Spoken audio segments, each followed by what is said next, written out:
Audio Jungle.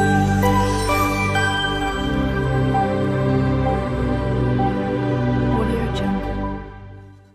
নমস্কার, চৈত্রী রান্নাবান্না and ব্লগে তোমাদের সবাইকে স্বাগত। আমি চলে এসেছি নতুন ব্লগ নিয়ে। তাহলে আজকে আমার সাথে থাকো, ব্লগটা দেখো। আমি নিয়ে নিয়েছি আটা আর ওটস। এটা হচ্ছে ওটসটা আমি আগে একটু জলে ভিজিয়ে নেব। ওটস খাওয়া খুব ভালো, কিন্তু ওটসের শুধু রুটিগুলো একটু শক্ত শক্ত হয়, ওই জন্য একটু আটার সাথে মিশিয়ে নিয়ে মাখলে পরে রুটিটা বেশ ভালো নরমও হয়। আগে ওটসটাকে একটু জল দিয়ে ভিজিয়ে নিলে পরেই ওটসটা নরম হয়ে যাবে। তারপর আমি আটার সাথে মেখে নেব একসাথে। তাহলে আমি আগে আটাটা মেখে নিই।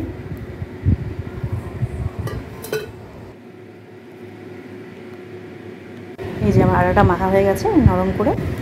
এবার আমি রুটিগুলো করে নেবো এক এক করে।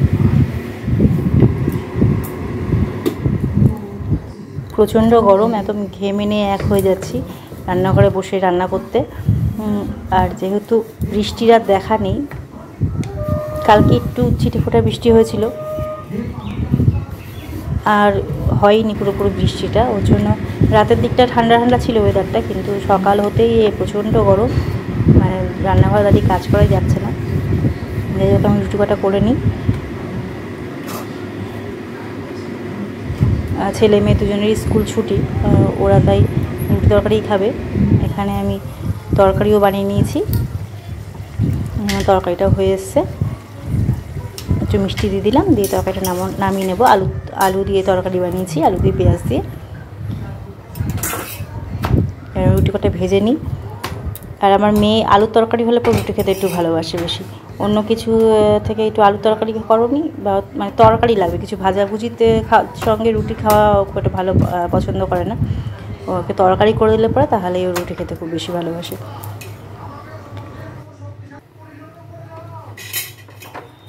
এবার আমি সব কটা রুটি এভাবে ভেজে নেব, তারপর তোমাদের সাথে আবার শেয়ার করব। এদিকে নীলে সিজির করছে। মা কী হয়েছে, রুটি না লুচি? রুটি বানিয়েছি। এবার দুটো হচ্ছে ময়দার রুটি করে নেব।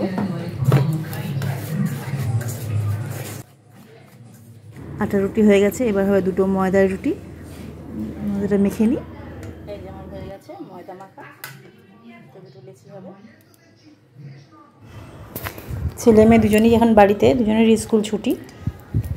আর দুজনেই টিফিনই লাগছে সমস্যা। সকালবেলা টিফিন খাওয়ার সময় প্রতিদিনই ওদের একই ঝামেলা। একজন দেখবে কার্টুন অগি, আর একজন দেখবে ঠাকুমার ঝুলি বা গোপাল ভাঁড়, এই নিয়ে হচ্ছে সমস্যা। দিদিকে একটু প্লিজ বলো যে দিদি একটু প্লিজ দাও।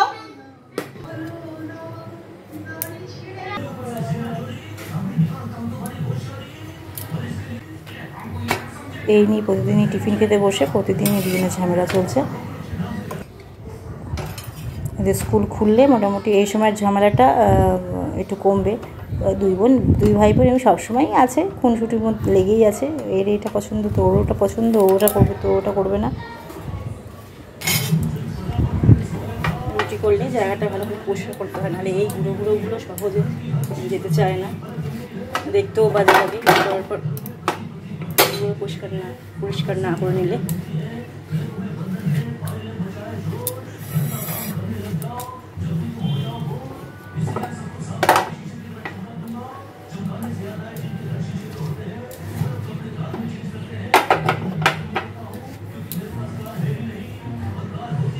তোমার নীল খাচ্ছে, তোমার এগুলো রেখে দিলাম, ফ্রিজে রেখে দেবো। ধুয়ে নিয়েছি, শুকনো করে মুছে রেখে দেবো।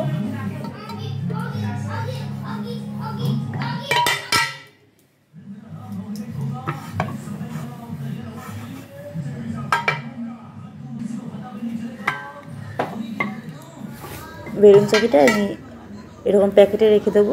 প্যাকেটে রেখে দিলে পরে কোনো পোকামাকড় যাওয়ার সম্ভাবনা থাকে না। এবার আমি আর মা টিফিন খেয়ে নেব।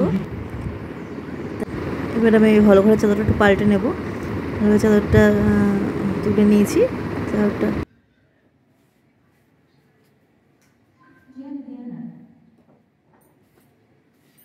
আর এই খাটটির উপরে তো সারাদিন নীলের দুষ্টুমি চলে, যত খেলনা নিয়ে যা খুশি করে আর কি। এই খাটটার মধ্যে বসে বসেই ও সব কিছু টিভি দেখা থেকে শুরু করে সব কিছু এই খাটের উপরেই চলে। তো চাদরটা খুব তাড়াতাড়ি ময়লা হয়ে যায়, চাদরটা পাল্টে নিলাম। তারপর এখানে চাল ধুয়ে নিচ্ছি, পরের রান্নার জোগাড় শুরু হয়ে গেছে। এখানে আমি রান্না করবো আজকে হচ্ছে পার্শে মাছ সর্ষে দিয়ে। মাছগুলো ধুয়েই ফ্রিজে রাখা ছিল, তবে বরফ ছেড়েছে, তাই একবার একটু ধুয়ে নিচ্ছি ভালো করে। মাছ যেহেতু ফ্রিজে থাকে ধুয়েই রাখা হয়, মাছগুলো বাজার থেকে এনে ভালো করে ধুয়ে তারপরে বাটি ভরে ফ্রিজে রেখে দেওয়া হয়। তো এই মাছটা ধোয়াই আছে, তাও একটুখানি বরফটা কাটার জন্য একটুখানি ধুয়ে নেওয়া হলো।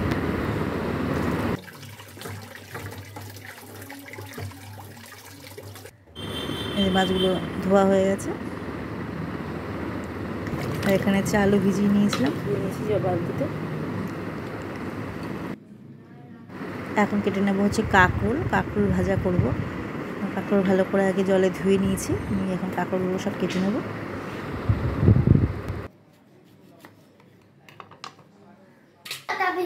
আমার বাবি যখন যাচ্ছে চুল কাটতে, চাবি দিদির হাতে। দাদা জুতো পরতে হবে তো, খালি পায়ে যাবে নাকি? ওই যে ইয়েলো কিটোটা পরতে হবে।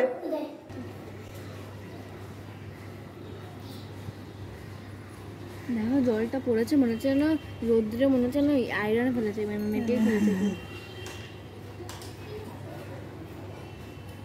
কি রোদের তাপ দেখেছো, বাপরে বাপ, প্রচণ্ড রোদ্দুর আর গরমও প্রচণ্ড।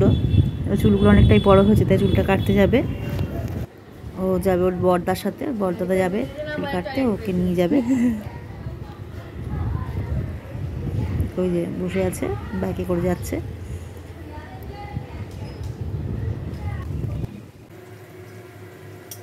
এখানে আমি কাঁকরোল ভাজা বসিয়ে দিয়েছি। কাঁকরোলগুলো লাল লাল ভাজা হয়ে গেছে।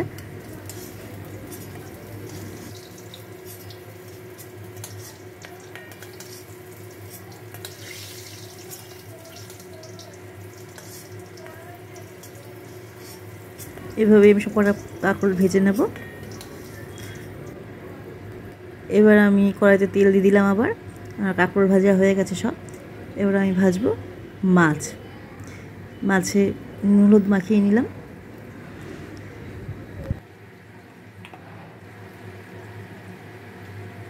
হলুদও দিয়ে দিলাম।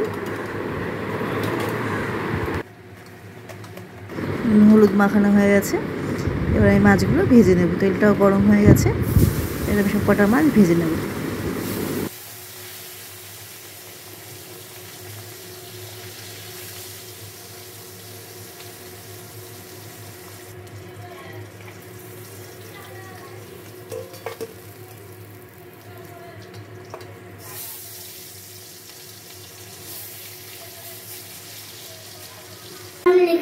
ওরা তোর নাম লেখা আছে চুলতে। হ্যাঁ, আর এটা তোমার নাম লেখা আছে। কেটে চলো আসো। বড় চুল ভালো লাগে আমার। এদিকে ও চুল কেটে চলে এসছে, এবার ওকে স্নান করিয়ে দেবো তার মধ্যে। আর এদিকে ওর মাছ ভাজা হয়ে গেছে। এবার ওই তেলের মধ্যে দিয়ে দিলাম পেঁয়াজটা একটু ভালো করে লাল করে ভেজে নেব। আর আজকে তো প্রচণ্ড গরম, রান্নাঘরে আছি বলে মানে বারবার গরমের কথাই মনে আসছে। এত গরম যে রান্নাঘরে মানে বেশিক্ষণ দাঁড়িয়ে থাকা যাচ্ছে না, গিয়ে একটু ফ্যানের তলায় গিয়ে দাঁড়াতে হচ্ছে। এবার তো বলছিল বর্ষা তাড়াতাড়ি আসবে, কিন্তু কোথায় বর্ষা, বৃষ্টির তো নাম বন্ধই নেই। যাক গিয়ে এখানে আমি নিয়েছি আমি সর্ষে, পোস্ত আর কাঁচা লঙ্কা বাটা। এবার দিয়ে দিলাম নুন পরিমাণ মতন। পেঁয়াজটাও ভাজা ভাজা হয়ে এসছে। দিয়ে দিলাম হলুদটা অল্প পরিমাণেই দিলাম।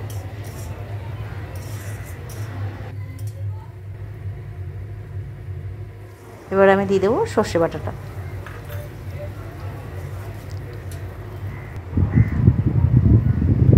আর দিয়ে দিলাম টমেটো।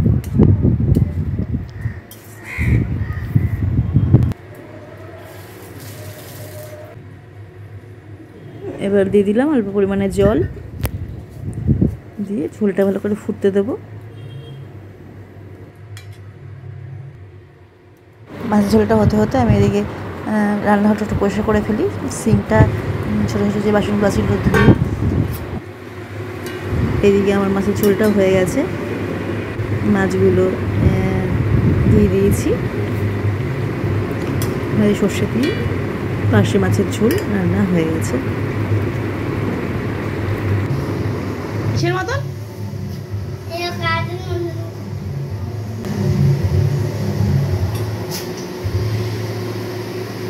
সন্ধ্যেবেলা চা বানাতেছি, দেখো ঘেমে নিয়ে একাকার হয়ে গেছে। 3 কাপ চা করে নিয়েছি।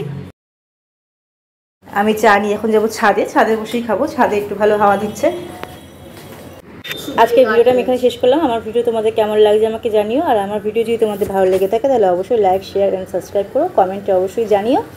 তাহলে আজ এটুকুই, আবার নতুন ভিডিও নিয়ে তোমাদের কাছে হাজির হব। সবাই ভালো থেকো, সুস্থ থেকো।